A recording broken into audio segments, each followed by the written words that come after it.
નમસ્કાર, આપ જોઈ રહ્યા છો પ્લેગ્રાઉન્ડ ધ સ્પોર્ટ્સ શો અને હું છું જય શર્મા.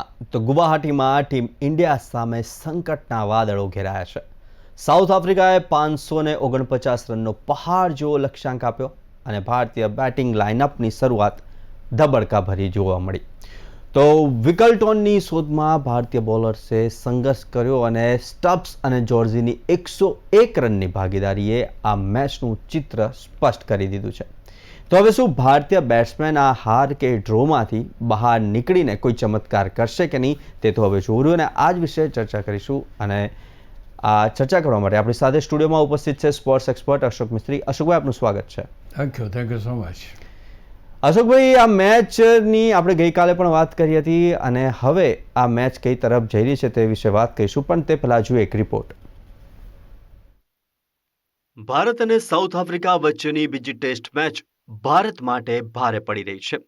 ગુવાહાટી પર રમાઈ રહેલ પ્રથમ ટેસ્ટ મેચનું પરિણામ ભારતની તરફેણમાં આવે તેવી શક્યતાઓ ઓછી જણાઈ રહી છે.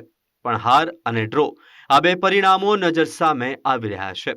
ગઈકાલના 26 રનથી આગળ રમતા શરૂ કરી સાઉથ આફ્રિકાએ ભારત પર ગાળિયો બરાબર કસ્યો હતો અને ભારતના બોલર્સને હંફાવ્યા હતા.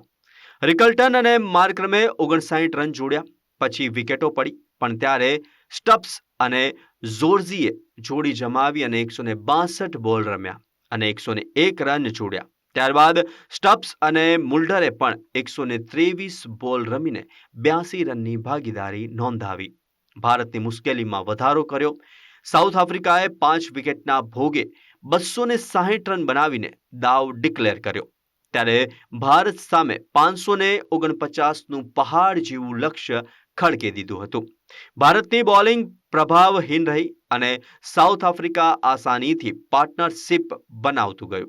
ભારતે પોતાના બંને ઓપનર્સ પણ જલ્દી ગુમાવી લીધા છે અને મોટી મુશ્કેલી તરફ ભારત આગેકૂચ કરી રહ્યું છે. તો શું એ ચર્ચાની શરૂઆત કરીએ તો ભારત અને સાઉથ આફ્રિકા વચ્ચે બીજી ટેસ્ટ મેચનું આ ચોથો દિવસ ને ચોથા દિવસે ભારતની સ્થિતિ હાલ તો હાર તરફ ધકેલાઈ રહ્યું હોય તેમ લાગી રહ્યું છે. તો દિવસના અંતે બંને ટેસ્ટ મેચના ખેલાડી અને ઓપનર્સ જયસ્વાલ અને KL રાહુલ આઉટ થઈ ગયા છે અને હવે મેદાન પર માત્ર સુદર્શન અને કુલદીપ હાજર છે. શું થઈ શકે છે અને કેવી સ્થિતિ? આજે એક એવી પરિસ્થિતિનું નિર્માણ થયું છે, અથવા તો આપણે એવી પરિસ્થિતિની ચર્ચા કરી રહ્યા છે કે આપણી સામે ક્લિયર કટ લખેલું છે કે 549નો સ્કોર છે, 2 વિકેટો તમારી જતી રહી છે, એક આખો દિવસ કાઢવાનો છે. કોના ઉપર ભરોસો રાખશો? કોણ તમને ડ્રો કરી શકે એવું છે, અથવા તો કોણ તમને જીતાડી શકે? જીતવાની તો ખેર વાત કોઈ નથી કરતું, એટલે આપણે અત્યારે નહીં કરીએ. પણ ડ્રો કરવાની જે સ્થિતિ છે એ સ્થિતિમાં ભારત છે કે કેમ, અત્યારની એ પરિસ્થિતિ છે. કારણ કે ગઈકાલથી જ્યારથી આજે સવારે સાઉથ આફ્રિકાએ રમવાનું શરૂ કર્યું ત્યારે gradually one after the other over they have consolidated themself. એક તબક્કો આવ્યો કે 3 વિકેટો ઝડપથી પડી ગઈ અને એમ લાગ્યું કે ભારત એક કોઈક સારી બોલિંગથી એક સ્કોર જે છે એ સ્કોરને સ્ક્વીઝ કરી શકશે અથવા તો લિમિટેડ રાખી શકશે. એ સ્કોર જો તમારી પાસે લિમિટેડ રહ્યો 400ની આસપાસનો, તો કદાચ તમે એવું વિચારી પણ શકત કે હા, આપણે અહીંયાથી કંઈક કરી શકીએ એમ છીએ. પણ જે પરિસ્થિતિમાં સ્કોર વધ્યો અને 549 રન એટલે it is next to the sky.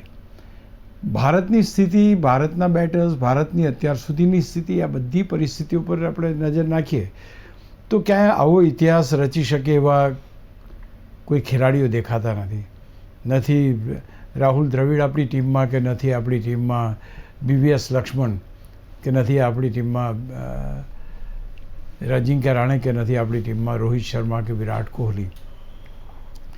સૌથી મોટી બાબત એ છે કે ટેસ્ટ મેચ રમવા માટેની ક્ષમતા ધરાવતા ખેલાડીઓની જે ઇનકમિંગ છે, જ્યાંથી આ આવી રહ્યા છે, એ સ્ત્રોત એનો IPL થઈ ગયો છે.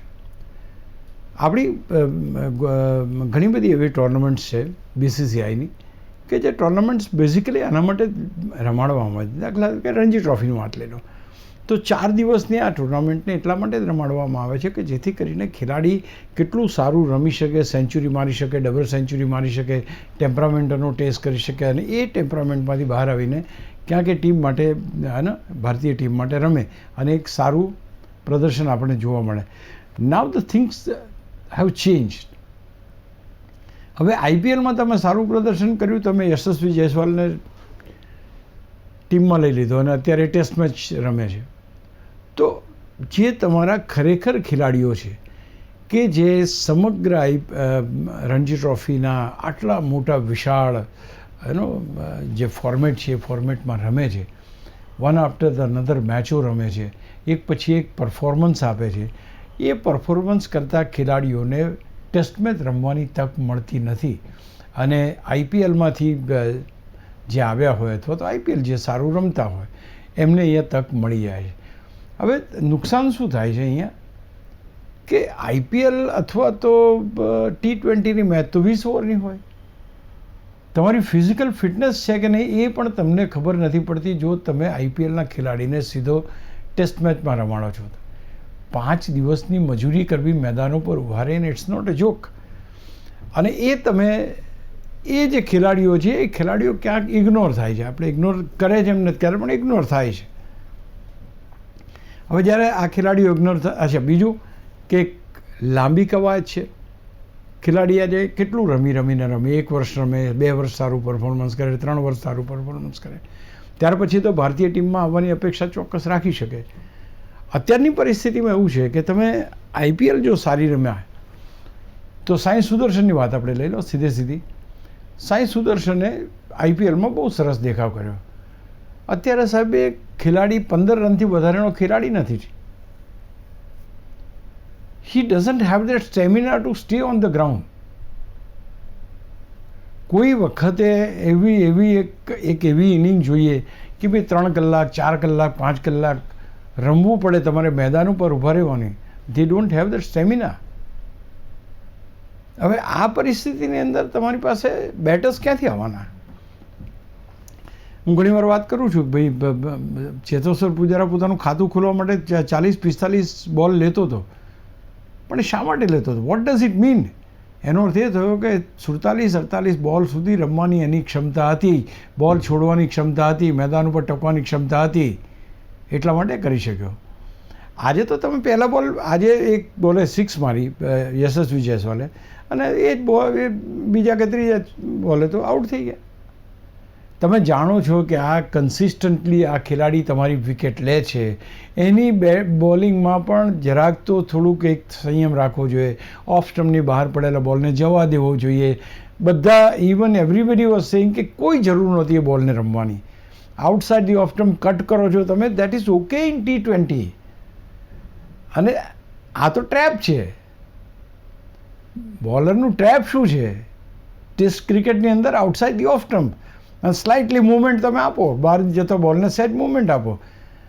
બેટ્સમેન વિચારે છે કે આ તો હું બેકફૂટ ઉપર જાય, અને બેકફૂટ ઉપર જઈને તો કટ કરી શકું, ચોગ્ગો મેળવી શકું, but it is not happening.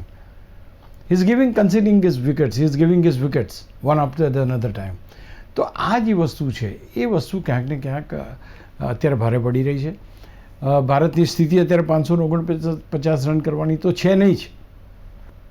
ચમત્કાર ગમે તે થાય તોય, કારણ કે આપણી પાસે એક જ દિવસ રહ્યો છે. 4 વાગે તો મેદાન ઉપર અંધારું આવી જાય છે. બીજી સૌથી અગત્યની વાત છે કે જે ટેસ્ટ મેચ રમી શકે છે અથવા જે ટેસ્ટ મેચના ખેલાડીઓ છે, ભલે મેં યશસ્વી જયસ્વાલની વાત કરી T20ના ખેલાડી, but he has that ability.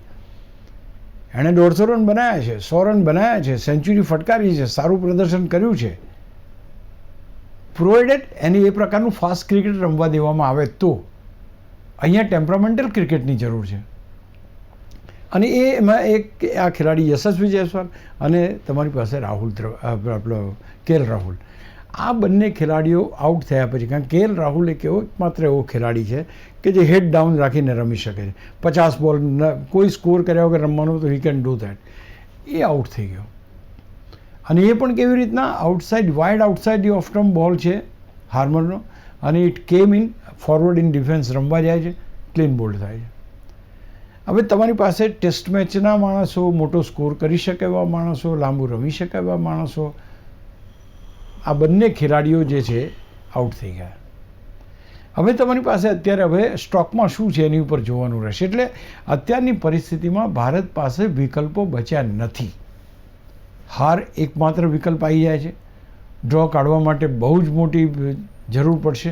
અચ્છા, અને કોણ રમવાના છે? તો રિષભ પંત, કે જે આક્રમક રમત જ રમવા માટે પ્રખ્યાત છે. એને સપોર્ટ કોણ કરશે? સાઈ સુદર્શન, કે જે 25 રનથી આગળ નથી નીકળી શક્યા. તો અત્યારની પરિસ્થિતિમાં ભારત માટે બહુ જ કપરી પરિસ્થિતિ છે. 2 વિકેટો જે ગુમાવી દીધી, had it been the other way round, એ જો 2 વિકેટો કદાચ ગુમાવી ના હોત તો હા, આપણી પાસે તક હતી કે આપણે એટલીસ્ટ ડ્રો કરી શકીએ. જીતવાની વાતો નથી કરતો, ડ્રો કરી શકીએ. તો એ બંને ખેલાડીઓ રમી શકે એવા છે લાંબુ, અને they can do it. But now things are wide open, અને એ ઓપનની અંદર એમ લાગે છે કે ભારત હાર તરફ ધકેલાઈ રહ્યું છે.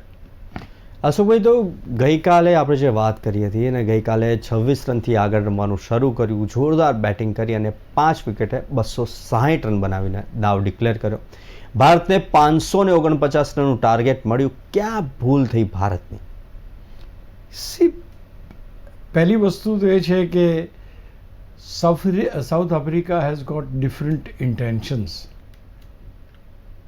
એમણે કહ્યું છે કે અમે અહીંયા કંઈ શ્રેણી માત્ર રમવા નથી આવ્યા, પણ વ્હાઇટ વોશ કરવા આવ્યા છે. સો દે મીન ઇટ. જે રીતે પ્રથમ મેચની અંદર ભારતનું પ્રદર્શન એટલું નબળું રહ્યું કે જ્યાં સાઉથ આફ્રિકાની ટીમ જીતી ગઈ, ત્યાર પછી એમ લાગ્યું કે આ ટીમ પાસે નથી તો બોલિંગ, કે નથી બેટિંગ, કે નથી એવી fielding.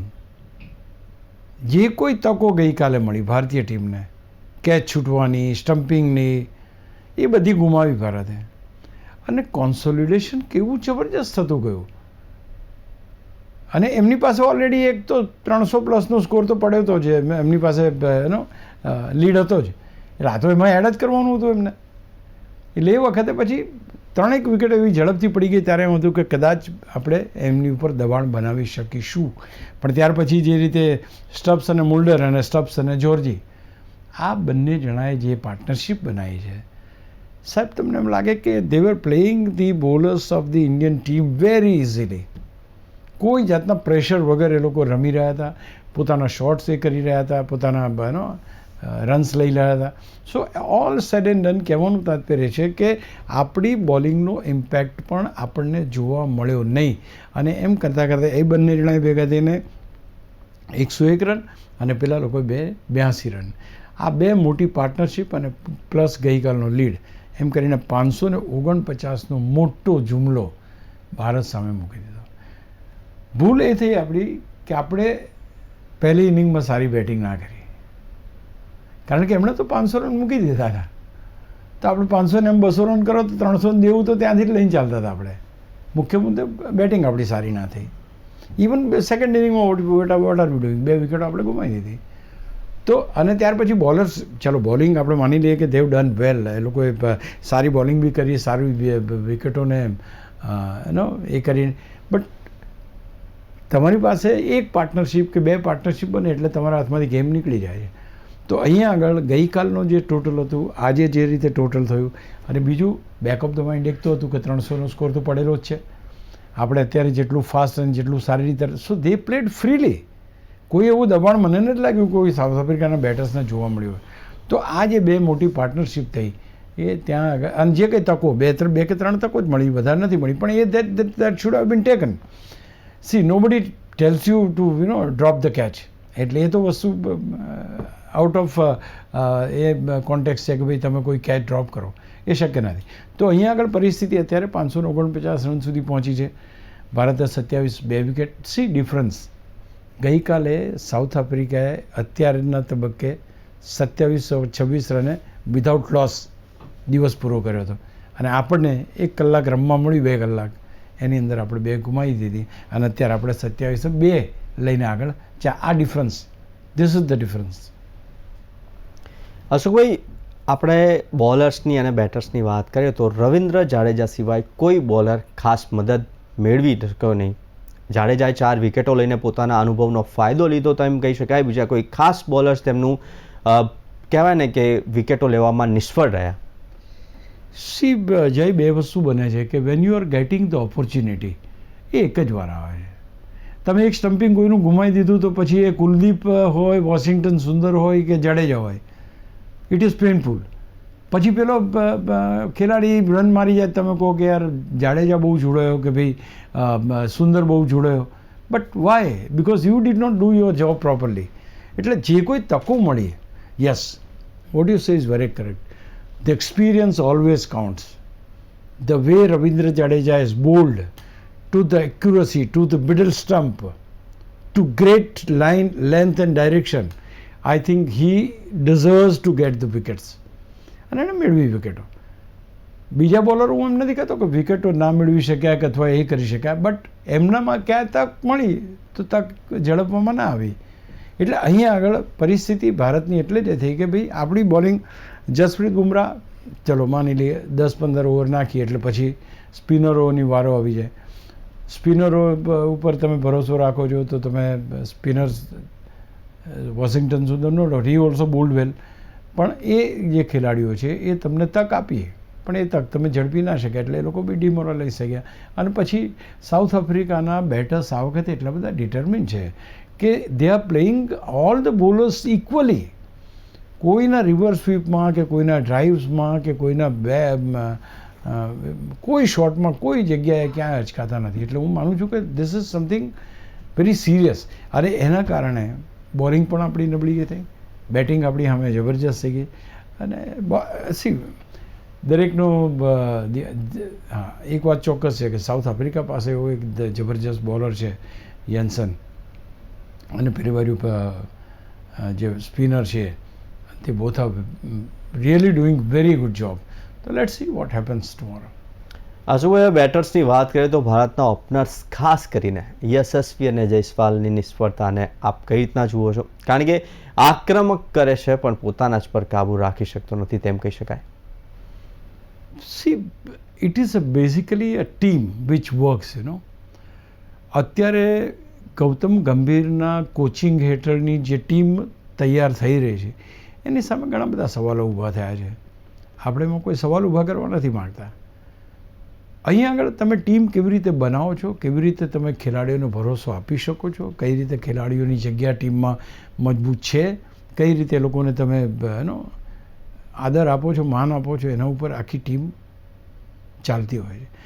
If you don't respect your players, if you don't give the enough to your players, players want be able to play.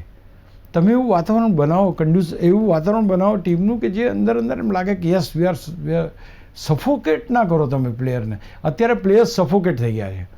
સફોકેટ in the sense કે તમે ગુંગળાઈ રહ્યા છો. હવે યશસ્વી જયસ્વાલ જોઈ લો, રાહુલ જોઈ લો, એકદમ દબાણમાં રમે છે. વેનએવર they are just on this thing you find કે આ કયા પ્રેશરમાં ઉતરી રહ્યા છે. એટલે આ એક વસ્તુ છે કે તમે આટલું બધું પ્રેશર, અને પછી બીજી વસ્તુ તમારા માથે લટકતી તલવાર છે, તમારે રમવાનું છે, તમે નહીં રમો તો આમ કરી દો, ચલો બહાર નીકળી જાઓ, આ બધી વાતો છે. હમણાં વચ્ચે સાંભળ્યું કે શુભમન ગિલને કહ્યું ભાઈ તું એવું હોય તો IPL રમવાનું બંધ કરી દે, એવી પણ વાત આવી. હવે આ પ્રકારના સ્ટેટમેન્ટ એક કોચ તરીકે તો હુએવર ઇઝ ધ રેસ્પોન્સિબલ પર્સન એમના તરફથી આવતા હોય, અને જ્યાં ટીમની અંદર પોતાનું સ્થાન નિશ્ચિત ના હોય, જ્યાં પોતાનું માન નિશ્ચિત ના હોય, ત્યાં આગળ હું માનું છું કે ટીમ પરફોર્મ કરી શકતી નથી. અહીં આગળ જોવા જાવ તો Yashasvi Jaiswal is one of the best batsman I have ever seen. એની પાસે બહુ ક્ષમતા છે, પણ એને ખભે હાથ મૂકીને કોઈ કહેવું પડશે કે બોસ આ જે શોટ છે તું કટ કરે છે એ કટ કરવાનું બંધ કરી દે, થોડાક દિવસ આ તારા માટે યોગ્ય નથી. સમવન વિધાઉટ ટુ ટેલિંગ, એ ખભા ઉપર હાથ મૂકીને કહેનારો કોઈ ખેલાડી રહ્યો નથી. એક યાદ છે, એક કિસ્સો છે ઘણીવાર આપણે કે ભાઈ સચિન તેંડુલકરે કીધું કે ઓફ સ્ટમ્પમાં તું કવર ડ્રાઈવ મારવામાં આઉટ થાય છે, તો એ વ્યક્તિએ એક સેન્ચુરી મારી આખી કવર ડ્રાઈવ માર્યા વિના. આ ડિટર્મિનેડ એફર્ટ. કોઈ તો એને ખભે હાથ મૂકીને કહે કે ભાઈ તું કવર ડ્રાઈવ મારવામાં આઉટ થાય છે, દેટ ઇઝ રિક્વાયર્ડ. અને એના કારણે શું થાય કે તમારી પાસે 5-6 તો બેટર્સ છે, પછી તમે એમાં અપેક્ષા રાખો કે રવિન્દ્ર જાડેજા જે સદી મારે ને કુલદીપ યાદવ એની પાર્ટનરશિપ બનાવે ને વોશિંગ્ટન સુંદર 50 રન કરે. I don't think that's very correct. When you have your prime line batters, prime line તમારા 5 બેટર્સ છે, એ 5 બેટર્સ પાસેથી તમને પરફોર્મન્સ મળવો જોઈએ, નહીં કે છેલ્લા 5 બેટર્સથી. કારણ કે દરેક ટીમની અંદર 5 બેટર્સ એવા હોય કે જે બેટિંગ કરવા માટે જ એમને ટીમમાં લેવામાં specialise will have to work as a specialise betters, તો જ બને. અશોકભાઈ, હવે KL રાહુલની વાત કરીએ તો KL રાહુલની વિકેટને કઈ રીતે જોઈ શકાય? કારણ કે આ ખેલાડી પાસેથી મોટી આશાઓ હતી, પણ હવે સ્થિતિ નાજુક બની ગઈ છે તેમ કહી શકાય. ક્રિકેટમાં એક વસ્તુ બહુ અજબ જોઈ છે. મેં ઘણા બધા વર્ષોથી જોતો હતો, રમ્યા હતા ત્યારે પણ જોયું. You cannot B casual. તમે વિચારો કે હવે હું સેટ થઈ ગયો તો ત્યાં તમે ભૂલ કરીને ત્યાં તમે આઉટ થઈ જાઓ. આ ઘણા બધા પાસેથી જોયું છે. 50 રન પૂરા થયા નથી, બેટ અધર કર્યું તરત બીજા બોલે આઉટ. 100 રન પૂરા કર્યા નથી, 101માં રને આઉટ. કેમ આમ થાય છે? You are not able to control yourself. એ વસ્તુ જે આજે KL રાહુલ એક બહુ કેલિબરવાળો ખેલાડી છે. KL Rahul is not an ordinary batter according to me. અત્યારે તમારી પાસે સ્પિન રમી શકે એવા ગણતરીના બેટર્સ છે, એમાં રાહુલ એક છે. અને એ જ ખેલાડી આઉટ થયો તો એ સ્પિનરની બોલિંગમાં થયો, બહાર આઉટસાઇડ ધી ઓફ સ્ટમ્પ બહાર થઈને ત્યાં એ રમવા ગયા અને બોલ્ડ થયા. એટલે અહીંયા હવે અત્યારેની પરિસ્થિતિમાં KL રાહુલ પાસેથી, બટ અગેન એની પાસે બી suffocation. He is not able to express. કોની જોડે વાત કરે? ગિલ તો છે નહીં, ઉપર યશસ્વી, આ બાજુ પંત. કોઈ કોર્ડિનેશન જ નથી ટીમનું. આજે સચિન તેંડુલકર હતા તો બાજુમાં ગાંગુલી રમતા હોય, લક્ષ્મણ રમતા હોય, દ્રવિડ રમતા હોય, they can talk to each other. હવે એક અલગ જ યશસ્વી જયસ્વાલ છે, અહીંયા આગળ રિષભ પંત છે, અહીંયા આગળ રાહુલ છે, પેલી બાજુ અગેન રિષભ પંત છે. તો આ પરિસ્થિતિની અંદર એને પણ સપોર્ટ. આ બંને ખેલાડીઓનો વિશ્વાસ જીતવો પડશે ભારતે. હવે તમારી પાસે કોહલી નથી, હવે તમારી પાસે રોહિત નથી, હવે તમારી પાસે રાણે નથી, હવે તમારી પાસે ચેતેશ્વર પૂજારા નથી. આ જ છે જે છે. એમનો કોન્ફિડન્સ તો વધારવો જ પડશે તમારે. You have to give them the opportunity. એનાથી વિશેષ એમને ફ્રીલી રમવા દો. મેક શ્યોર કે they are in the team. તો એ પરિસ્થિતિમાં જે ભારતની અત્યારે સ્થિતિ છે, એટલે KL રાહુલની વિકેટ મારી દ્રષ્ટિએ બહુ જ મહત્ત્વની અને મોટી ગણી શકાય. અશોકભાઈ, તો હવે ભારત પાસે કયો વિકલ્પ? ડ્રો, હાર, કે પછી 3 જીતમાંથી કંઈ પણ, કે પછી માત્ર ડ્રો અથવા હાર? સૌથી પહેલી તો આપણે એ છીએ કે જબરજસ્ત વરસાદ પડે ને કાલનો દિવસ ધોઈ જાય તો ડ્રો. બાકી કોઈ વિકલ્પો ભારત પાસે બાકી નથી અત્યારના તબક્કે, એવું નથી લાગતું. કારણ કે જે સ્કોર છે બહુ મોટો છે. વિકેટો જે પડી ગઈ છે સૌથી મહત્ત્વના બેટર્સની પડી છે. એટલે આ બહુ મહત્ત્વનું છે કે 2 મહત્ત્વના બેટર્સ તમારા આઉટ થઈ ગયા છે. હવે તમારી પાસે જે ટીમ છે એ ટીમ એટલી જબરજસ્ત નથી, એવી બેટિંગમાં મજબૂત નથી. સાંઈ સુદર્શન આપણે જાણીએ છીએ અત્યાર સુધીમાં એણે શું કર્યું છે. કુલદીપ યાદવ અત્યારે રમી રહ્યા છે, ત્યાર પછી કેપ્ટન આવશે. તો હું માનું છું કે આ બધી પરિસ્થિતિ જોવા જઈએ તો ભારત પાસે વિકલ્પો બહુ જ ઓછા છે. અને એક વિકલ્પ મહત્ત્વનો આવીને ઊભો રહી જાય સામે, એ છે હાર. અને હારથી બચવા માટે બહુ જ મોટી ઇનિંગ રમવી પડશે. લેટ્સ સી, કોઈ રમે તો સૌથી સારું. અશોકભાઈ, તમે કીધું કે લેટ્સ સી, કોઈ રમે તો સારું. કારણ કે આપણે અગાઉ જ્યારે ચર્ચા કરી હતી ત્યારે 2 જ આપણા મુખ્ય પ્લેયરો કહી શકાય જે ટેસ્ટની અંદર અત્યારે આગળ છે. હવે એ જ નથી અને પાછળ કોની ઉપર મજોદાર જોવા મળી શકે છે? જે રમે એની ઉપર આપણો આધાર, બીજું શું. કારણ કે અત્યારની પરિસ્થિતિમાં ભારતને માત્ર રન જોઈએ છે. એ રન વોશિંગ્ટન સુંદર આપશે તોય ચાલશે. કુલદીપ, તમે જુઓ લાસ્ટ ટાઈમ કુલદીપ યાદવ અને વોશિંગ્ટન સુંદરની પાર્ટનરશિપ મોટી હતી, તો ભારતને એ ચાલશે. ભારત પાસે વિકલ્પ નથી અત્યારે. ભારત પાસે વિકલ્પ, જો સાંઈ સુદર્શન કાલે જિંદગીની બેસ્ટ ઇનિંગ રમીને ડબલ સેન્ચુરી મારે, હેટ્સ ઓફ. શક્ય છે, સમય છે, શક્યતા છે. પણ ધૈર્ય છે? ના, ધૈર્ય નથી. એટલે આ વસ્તુ ધૈર્ય ઉપર છે. એટલે ધૈર્યથી જે ખેલાડી રમશે એ લોકોએ આટલા બધા રન બનાવે આપણી સામે જ ભાઈ. આટલી મોટી પાર્ટનરશિપ, 2 પાર્ટનર, એક 100ની એક 82 રનની પાર્ટનરશિપ બની. આ પાર્ટનરશિપ કેવી રીતના બની? તો પાર્ટનરશિપ ક્યાંક ને ક્યાંક જે તમારી બની છે એ આપણે બનાવી શકીએ એમ છે.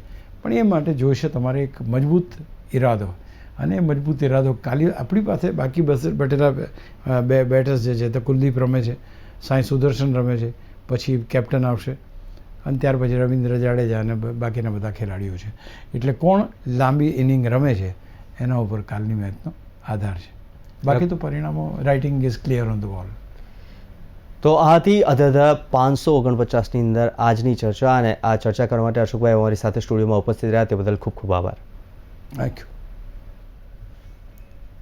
તો આવી જ રીતના દરેક સ્પોર્ટ્સ ઇવેન્ટ્સના પ્રિવ્યૂ, રિવ્યૂ, એનાલિસિસ અને ડિસ્કશન માટે જોતા રહો પ્લેગ્રાઉન્ડ ધ સ્પોર્ટ્સ શો. નમસ્કાર.